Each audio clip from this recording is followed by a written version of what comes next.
Congress shall make no law respecting an establishment of religion or prohibiting the free exercise thereof. Brittany Morellas is studying political science at Paradise Valley Community College. Political science, I really want to learn about everything that's going on and see how I can apply myself to change it. This is where we had our table. Back in October 2015, Brittany wanted to promote the Young Americans for Liberty Club at PVCC. So I really believe that starting a club at my school and getting people to talk about things and to acknowledge what's going on in the world can really make a difference when they're going to vote. So we were handing out the Constitution. But when she tried to set up a table to hand out materials, including the U.S. Constitution, she was confronted by school officials. Well, I'm just confused because this is a public school, right? Right, within guidelines.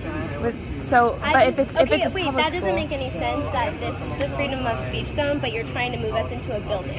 Well, because you don't have notification. You're supposed to give 2 days notification. PVCC requires permission at least 48 hours in advance in order to speak in the free speech zone, and only between 9 a.m. to 5 p.m. Monday through Friday. So they put me right here in front of these long hallways of offices. It was really difficult being moved because there's not a lot of flow traffic in the cafeteria. You know, people studying in there and stuff like that, so we had to be very quiet. We couldn't really let people know what we're about unless they came up and talked to us. Yeah, the real irony is to call this a free speech zone, because it's not a free speech zone.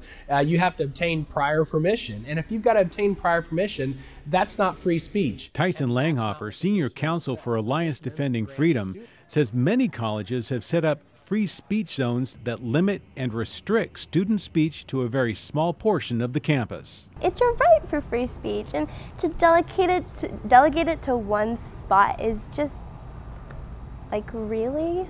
A university is a marketplace of ideas. It's a place where students come to learn and to engage in new ideas, and then to take those ideas out and change the world. And if they don't have the ability to share those ideas, then that really is defeating the entire purpose of the higher education. Alliance Defending Freedom has filed a federal lawsuit on behalf of Brittany, challenging the speech zone at Paradise Valley Community College. Or abridging the freedom of speech or of the press, or the right of the people peaceably to assemble. My hope really is not that they only get rid of it, but that they understand why it's not right. When you have the ability to speak, you can move people, you can change outcomes and things, you can change situations. You have so much more power when you can speak freely than when you don't.